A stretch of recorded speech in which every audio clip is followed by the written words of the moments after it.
Abstract art gone wrong. So last Halloween, my friends and I had this grand plan to do a group costume.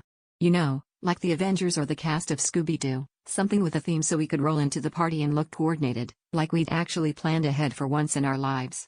We set up a group chat, which, in retrospect, was our first mistake, and everyone started pitching ideas.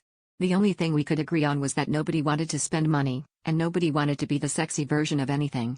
By the end of September, we'd narrowed our options down to Group of Grapes, The Seven Deadly Sins, and the cast of The Office.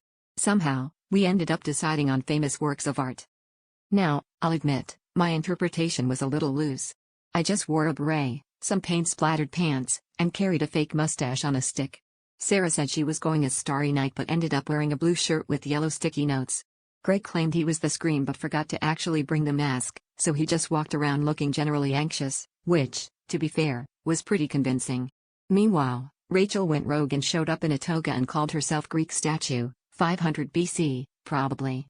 By the time we all met up before the party, our costumes looked less like a gallery opening and more like a thrift store after a tornado. Things only got weirder at the actual party. People kept asking us, "So, what are you guys supposed to be?"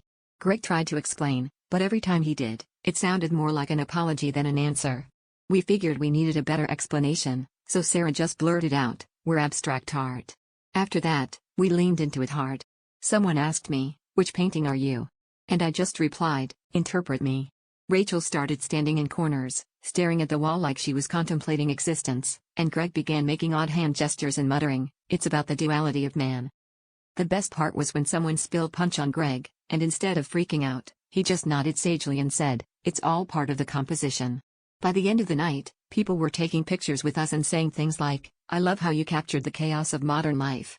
I guess we finally found our theme. Turns out, when it comes to group costumes, sometimes it's better to just draw outside the lines.